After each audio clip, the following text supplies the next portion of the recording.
those were a series of towers that were built because when the mills were really going at their strongest, and we're talking now a very long time ago, they just threw up housing for the millies, or the doffers, Dauphin mistresses they were called, the women who worked in the mills, the women who made the garments, and they created very cheap, shabby housing that just didn't last.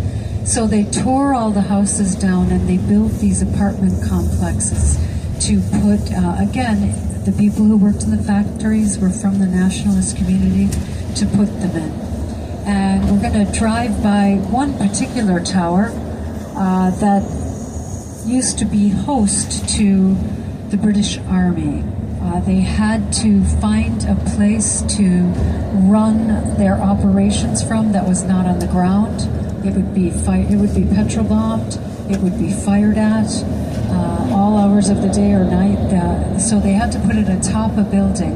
They also wanted that vantage point to be able to see. So they put it in the nationalist community because, of course, that was the force they wanted to suppress. And they had great views all about the place, and they had listening devices set up. So they would be listening into and eavesdropping on phone calls, any kind of communications that were going on in the community. And of course, everything was filmed on camera. This is the apartment building that happened at here on the right-hand side. And it got so bad that they couldn't go in the front door any longer. They had to be helicoptered down onto the building.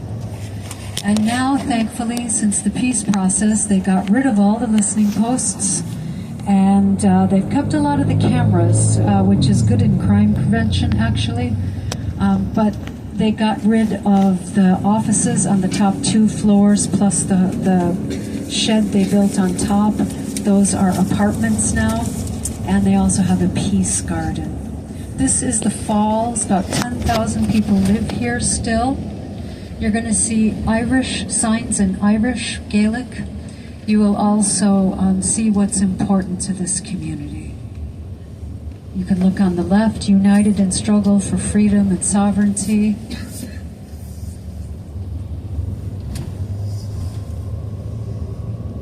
And on the right, Irish on that apartment building. Straight ahead, now we're going to make a right turn here, and you're going to see the International Wall.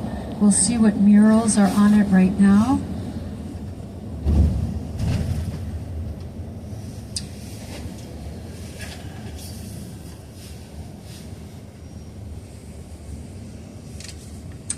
Again, this community would feel they have very much in common with the Palestinian people, fighting for their homeland, for recognition as a state, as a sovereign nation.